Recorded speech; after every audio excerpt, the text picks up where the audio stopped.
सभी विद्यार्थियों को राम राम। मैं हूं पी के वैद। स्वागत है हमारे यूट्यूब चैनल पे। प्रश्न पत्र संख्या जो हम आप लोगों को करा रहे थे 29 तक का आज तक हमने करा दिया है। इस समय जो है 30 नंबर प्रश्न पत्र यानी 30 नंबर प्रश्न पत्र को हम लोग आपको सॉल्व कराएंगे हम। तो आप लोग से निवेदन है कि जो लोग विद्यार्थी नए जुड़ रहे हैं चैनल पे, सभी लोग जो है चैनल को सब्सक्राइब कर लेंगे और वीडियो को लाइक कर देंगे। आज का लाइक का टारगेट 1000 लाइक का हमने रखा है और आप लोग पूरा कर देंगे जैसे विगत वीडियोज़ में आप लोग पूरा करते आए हैं। तो आइए देर न करते हुए प्रश्न नंबर 1 को देखते हैं। इसमें दिया हुआ कि रॉकेट किस सिद्धांत पर कार्य करता है। इसका डी विकल्प सही होगा। संवेग संरक्षण के सिद्धांत पे जो है रॉकेट काम करता है। टिक कर लीजिए। प्रश्न नंबर दूसरा देखेंगे। दूसरे नंबर में यह उत्प्लावकता से संबंधित वैज्ञानिक हैं। कौन से वैज्ञानिक है भैया? दूसरे नंबर का ये होगा आर्किमिडीज साहब जी हैं। इन्होंने जो है इससे संबंधित कार्य किया था। प्रश्न नंबर तीसरा देखेंगे। किसी ध्वनि स्रोत की आवृत्ति में होने वाला उतार चढ़ाव कहलाता है। तो क्या कहलाता है? ये कहलाता है डॉप्लर प्रभाव। कहते हैं भैया डॉप्लर प्रभाव। प्रश्न नंबर चौथा। परमाणु बम का सिद्धांत आधारित है।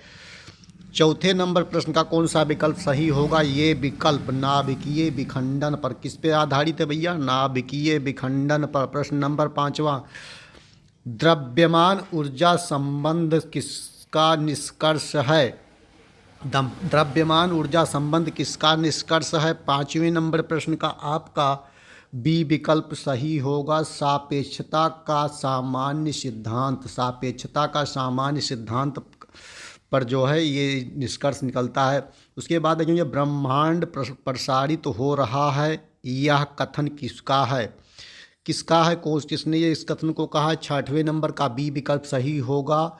इसे टिक कर लेंगे। प्रश्न नंबर सातवां देखेंगे। ग्रहों के गति के नियम को किसने प्रतिपादित किया? ग्रहों के गति क्या नियम को किसने प्रतिपादित किया? सातवें नंबर प्रश्न का कौन सा विकल्प होगा? बी विकल्प होगा। केपलर साहब ने। किसने कहा भैया? केपलर साहब ने कहा था। टिक कर लीजिए। आठवां प्रश्न देखेंगे। पृथ्वी तथा अन्य ग्रह सूर्य के चक्कर लगाते हैं। किसका कथन है? किसका कथन है? आठवां का सी विकल्प सही होगा। इसे टिक कर लीजिए। प्रश्न नंबर 9वां देखेंगे। इसमें दिया है तारों व सूर्य की ऊर्जा का स्रोत है। 9वां नंबर प्रश्न कौन सा होगा? 9वें का ये विकल्प सही होगा। नाभिकीय संलयन। क्या होगा भैया? नाभिकीय संलयन। उसके बाद 10वां प्रश्न दिया है कि लॉ ऑफ फ्लोटिंग सिद्धांत की खोज किसने किया? 10वां नंबर प्रश्न का डी विकल्प सही होगा। आर्किमिडीज साहब ने जो है इसको खोज किया था। प्रश्न नंबर 11। पौधे में जीवन होता है को किसने बतलाया था?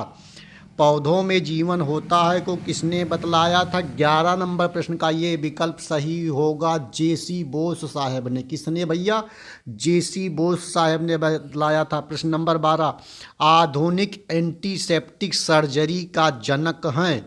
आधुनिक एंटीसेप्टिक सर्जरी के जनक हैं जोसेफ लिस्टर साहब। ये विकल्प सही होगा। टिक कर लीजिए। प्रश्न नंबर 13 नंबर प्रश्न में क्या बातें बताई गई हैं सभी लोग ध्यान से देखेंगे। इसमें दिया है स्याही सोखता किस सिद्धांत पर कार्य करता है? प्रश्न नंबर 13 नंबर प्रश्न का कौन सा विकल्प सही होगा? तो 13 का सी विकल्प सही होगा। परासरण के सिद्धांत पे कार्य करता है। प्रश्न नंबर 14। आइंस्टीन को नोबेल पुरस्कार कब मिला था? आइंस्टीन को नोबेल पुरस्कार मिला था। किसके प्रति मिला था? 14 नंबर प्रश्न का ये होगा। प्रकाश विद्युत प्रभाव की व्याख्या करने के लिए आइंस्टीन को नोबेल पुरस्कार दिया। ये विकल्प सही होगा। टिक कर लेंगे। प्रश्न नंबर 15। डिजिटल कंप्यूटर किस सिद्धांत पर आधारित है? डिजिटल कंप्यूटर किस सिद्धांत पर आधारित है?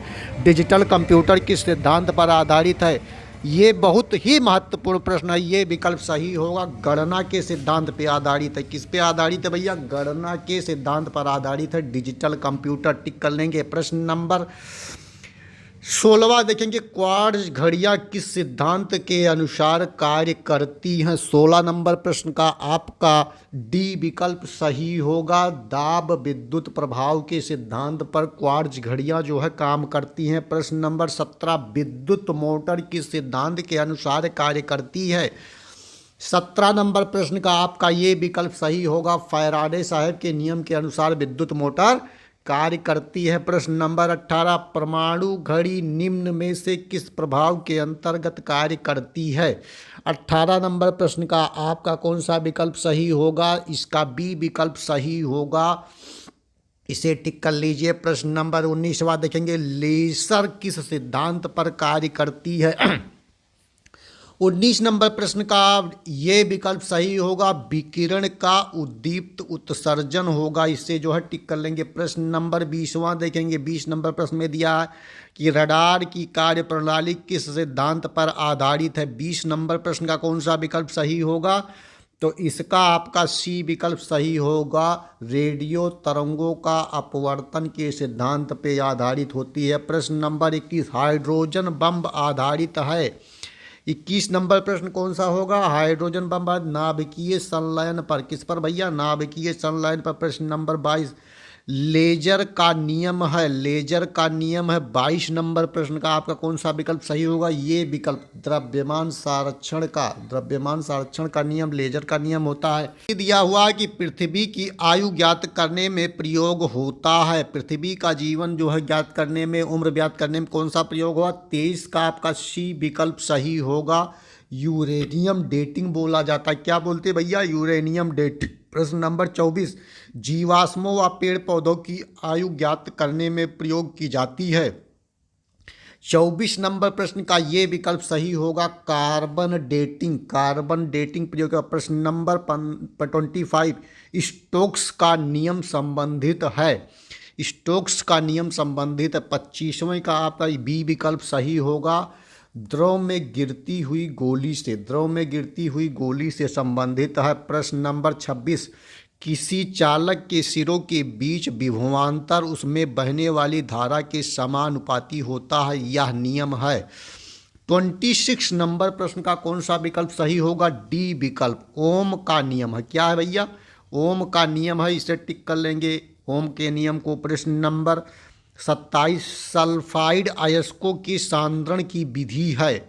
27 नंबर प्रश्न का कौन सा विकल्प होगा, इसका सी विकल्प होगा, फेन प्लावन विधि। कौन सा भैया, फेन प्लावन विधि जो है सल्फाइड अयस्कों के सांद्रण की विधि है। इंपॉर्टेंट नोट कर लेंगे विद्यार्थी।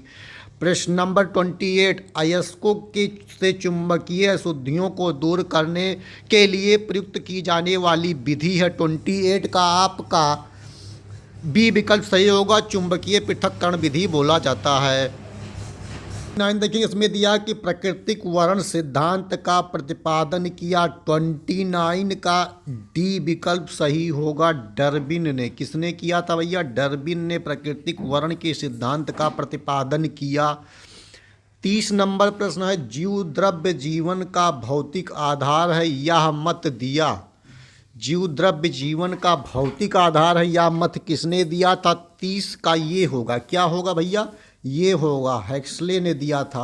प्रश्न नंबर 31, उत्परिवर्तन का सिद्धांत दिया था। 31 नंबर प्रश्न का कौन सा विकल्प होगा, सी विकल्प होगा, हुग्रो ने दिया था। प्रश्न नंबर 32वां देखेंगे। 32 नंबर प्रश्न, नेचुरल सिलेक्शन का सिद्धांत किसने बनाया। 32 नंबर प्रश्न का कौन सा विकल्प सही होगा बता देंगे। 32वें का आपका सी विकल्प सही होगा, डार्विन ने। किसने बनाया, डार्विन ने बनाया। प्रश्न नंबर 33वां आज के वीडियो का अंतिम प्रश्न है, एक जीन एक एंजाइम सिद्धांत को किसने प्रतिपादित किया। 33 नंबर प्रश्न का सी विकल्प सही होगा, बीडल व टैटम साहब ने जो है इस सिद्धांत को प्रतिपादित किया। तो ये था आप लोगों का टेस्ट पेपर 30 नंबर। नेक्स्ट वीडियो में इसके आगे के प्रश्न पत्रों को सॉल्व कराऊंगा। सभी लोगों से निवेदन है कि वीडियो को जो है लाइक और चैनल को सब्सक्राइब कर लें। धन्यवाद।